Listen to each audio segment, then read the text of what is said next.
Les réserves d'or de la Banque nationale suisse sont un sujet de préoccupation important pour les Suisses. Après la crise de 2008, il y a eu beaucoup de questions sur l'état de ces réserves, leur montant, les lieux où elles étaient déposées. L'année dernière, on a vu que la Banque nationale suisse peut aussi faire des pertes importantes à cause de l'or. L'or a en effet perdu 25% sur les marchés internationaux l'année dernière, ce qui a engendré pour la BNS 15 milliards de pertes et qui l'a obligé à renoncer à verser les recettes promises au canton et à la Confédération. Maintenant, où en est aujourd'hui la BNS avec son stock d'or? Il faut d'abord se souvenir qu'entre 2000 et 2005, la BNS a vendu 1300 tonnes d'or à des prix extrêmement bas, ce qui lui a fait perdre de l'argent. Elle a récolté uniquement 21 milliards de francs sur ses ventes, alors qu'il vaudrait aujourd'hui, ses stocks, 61 milliards. Ensuite, entre 2007 et 2009, elle a encore vendu 250 tonnes à des prix également bas, mais un peu plus élevés qu'en 2005. Néanmoins, elle a quand même perdu de l'argent puisque l'or s'est encore beaucoup apprécié par la suite.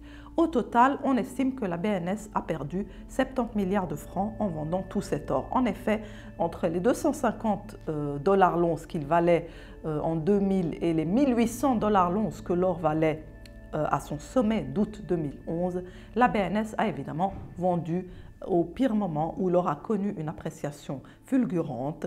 Et même si l'or a depuis son sommet d'août 2011 corrigé en passant de 1800 à 1200, c'est-à-dire un plongeon de 35% tout de même, il n'en a pas moins quadruplé depuis le prix qu'il valait il y a 10 ans, c'est-à-dire après la fin des ventes des 1300 tonnes de la BNS lorsqu'il valait 400 $. Finalement, il reste à la BNS aujourd'hui 1040 tonnes d'or qui sont valorisées 4 fois plus que l'ensemble des 1300 tonnes qu'elle a vendues entre 2000 et 2005. Si la BNS avait conservé les 2600 tonnes qu'elle avait avant les ventes de l'année 2000, eh bien, aujourd'hui, ses réserves vaudraient 130 milliards de francs suisses. Or, ce qu'elle a aujourd'hui en valeur représente 50 milliards de francs suisses.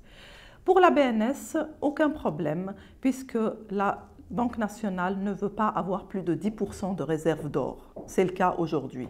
L'initiative de l'UDC Sauver l'or de la Suisse, qui a été lancée en avril 2013, souhaiterait que la BNS conserve 20% de réserve d'or sur son bilan et qu'elle rapatrie l'ensemble de l'or déposé ailleurs dans le monde. La BNS a répondu et avec le soutien du Conseil fédéral, elle a réfuté les arguments des initiants de l'UDC qui ont lancé cette initiative en leur répondant que d'abord, elle ne souhaiterait pas figer ces réserves d'or qu'elle ne pourrait pas ensuite vendre si jamais les marchés le permettaient. Elle aimerait pouvoir être souple dans la vente et l'achat d'or. Et puis, elle aimerait aussi être souple lorsqu'il s'agit d'ancrer, par exemple, le franc suisse sur l'euro ou d'autres monnaies en cas de nécessité de baisser les cours du franc ou d'intervenir en général sur le marché d'échange. Donc, ensuite, il faut se souvenir que la BNS avait, avant 2000, une parité or du franc. Le franc n'était qu'un substitut à l'or et pouvait être remboursé en tout temps par de l'or.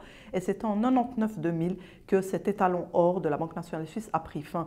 Donc aujourd'hui, la Banque nationale a un regard différent sur l'or qui est devenu un placement comme un autre, qui est simplement un placement de diversification par rapport aux réserves monétaires qu'elle a, puisqu'elle a des euros, des livres sterling, du yen et bien sûr du dollar sur son bilan. L'or n'est plus qu'un actif de diversification, elle ne souhaite pas qu'il occupe une place différente.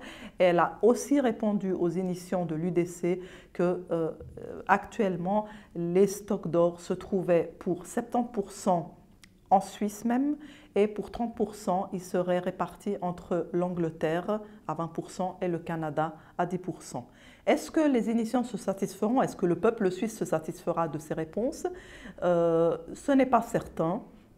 D'autant que si une nouvelle crise devait frapper, le regard que la population ainsi que les banques centrales portent sur l'or pourrait à nouveau changer et on pourrait à nouveau le concevoir comme un étalon, un actif réellement refuge dans les temps où on recommence à douter des marchés et des monnaies.